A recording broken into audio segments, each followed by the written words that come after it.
Imagine, for a moment, that you walk toward an unknown place.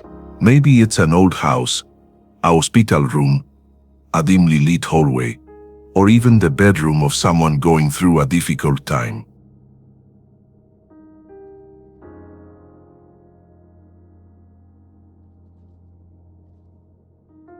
Even before you look closely at what lies before you, your body already senses it. A pressure in your chest, a slight shiver, an unease you can't explain. That sensation, that density that seems to drain your vitality, is not an illusion. It is the imprint of something real. Negative energy. The world you see, with its walls, its objects, and its faces, is nothing more than a visible layer of an invisible network that surrounds us. We live immersed in an ocean of vibrations that constantly interact. Just as air carries smells, sounds, or tiny particles we cannot distinguish, it also carries emotions, thoughts, and energetic memories that remain imprinted in places, in people, and even in memories. We've all felt that weight at some point, walking into a room filled with arguments and noticing the heavy air, sitting next to someone who carries sadness and feeling a tiredness that isn't ours, even waking up one day with a discouragement we can't explain. Negative energy exists, and it manifests in subtle ways that our body recognizes long before our mind reasons it out. But here comes the essential part: that energy doesn't have to stay with you.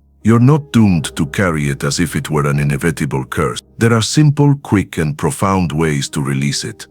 And the most surprising part is that you don't need complex rituals, long hours of meditation, or belonging to a specific tradition. The key can lie in a single minute, in a conscious breath, in a clear visualization that lights up the inner flame we all carry inside. This is the purpose of our journey today. We are going to explore together what negative energy really means, how it has been understood throughout history by different cultures and traditions, and above all, what practical techniques you can apply in just 60 seconds to cleanse your energetic field and regain clarity. We will do it slowly, with examples, with images, with symbols that will accompany you, and at the same time act as reminders of your own spiritual power. The nature of negative energy. First, let's understand what we mean when we say negative energy. It's not an intangible ghost created by superstition,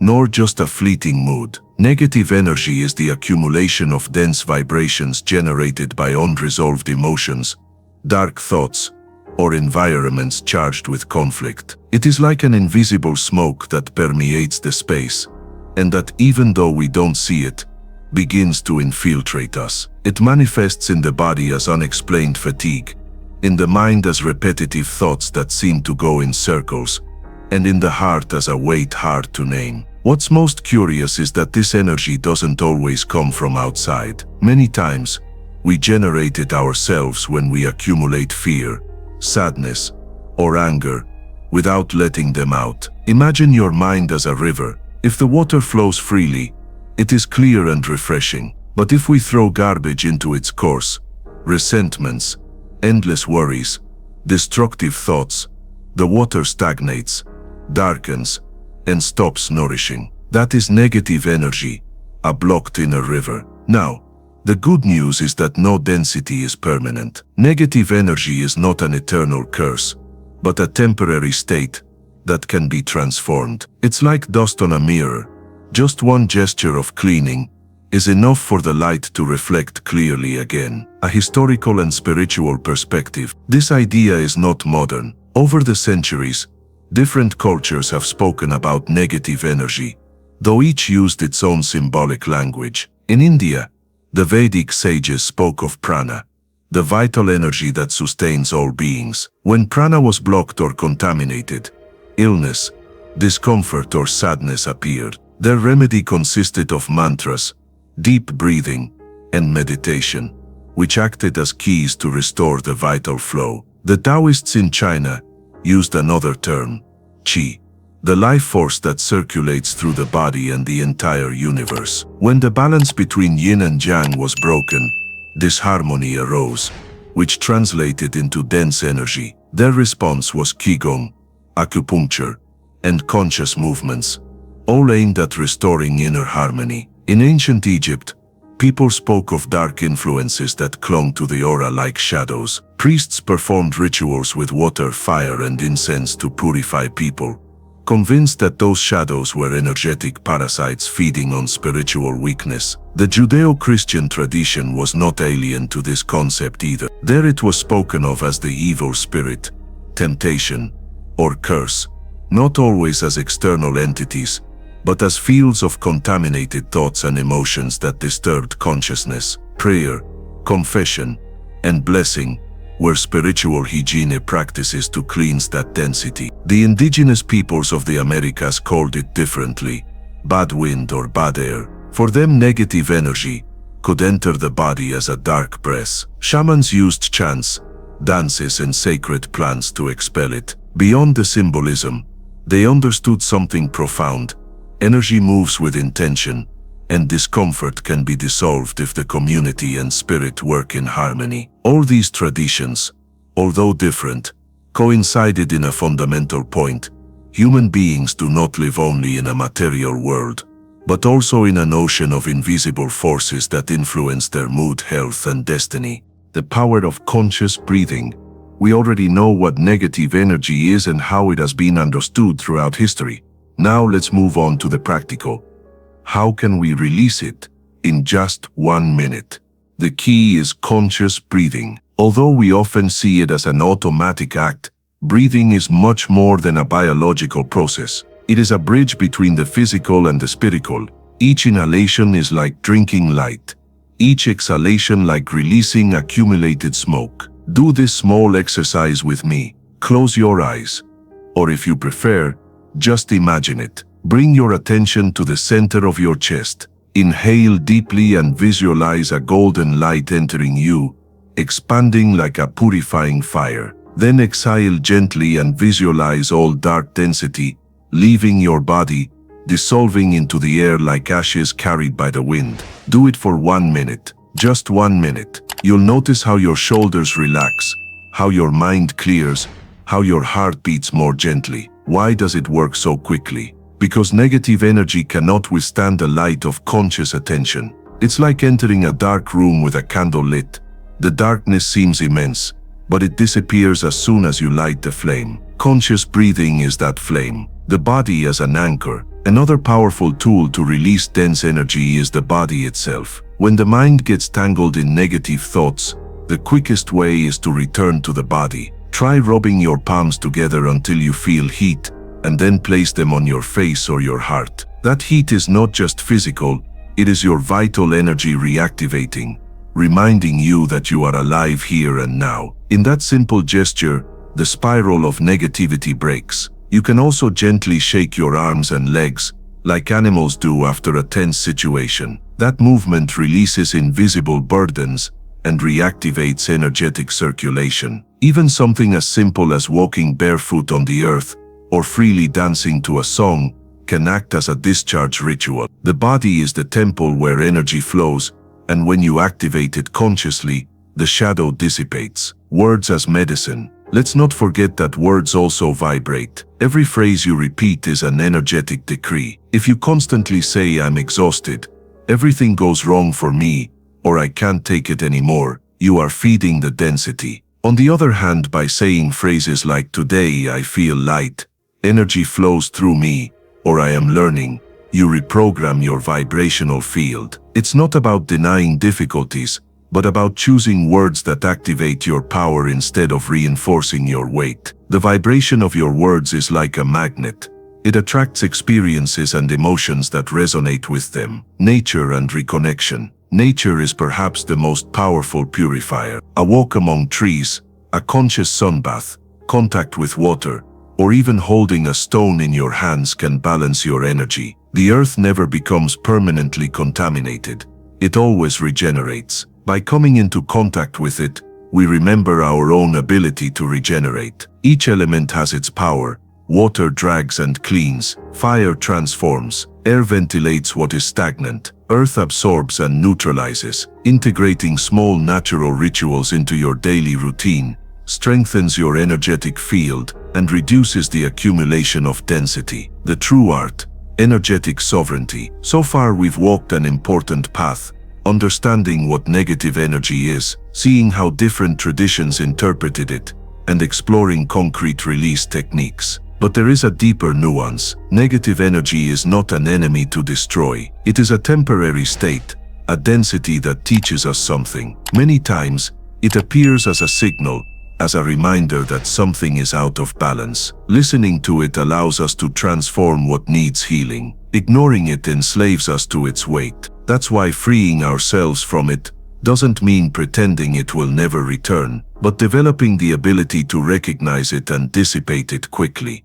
Just like physical hygiene, you don't stop getting dirty, but you learn to clean yourself every day. This is the true art, living with energetic sovereignty, remembering that we are not victims of the environment, of people, or of circumstances. We are beacons capable of radiating light, even in the middle of the storm. And here we continue, moving a little further on this journey toward a deep understanding of negative energy and how to free ourselves from its weight, even when it seems impossible. Because, if you think about it, so far we have talked about recognizing it, naming it, not denying it, but the most important part remains, transforming it into something useful for our life. Imagine for a moment that negative energy is not your enemy, but your teacher. Yes, exactly as you hear it. That discomfort, that annoyance, that feeling of burden can be the most direct reminder that you need a change. What would happen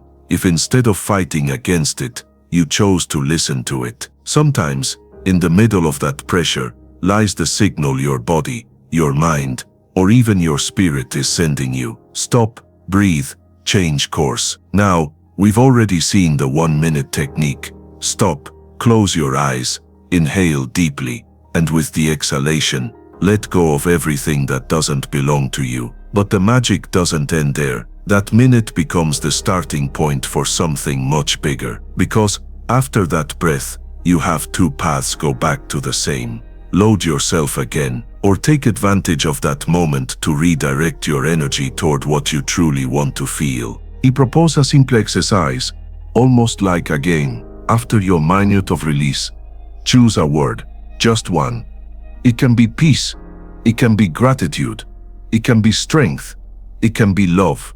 It doesn't matter which, as long as it resonates with you. Now, repeat it silently, 3 times. Imagine how that word expands from your chest to your whole body, as if you were illuminating every corner of yourself. Do you feel it? That vibration is real. It is your conscious decision, replacing what weighed you down with something that sustains you. And here comes another key that few mention: daily repetition. Because negative energy doesn't show up just once in life.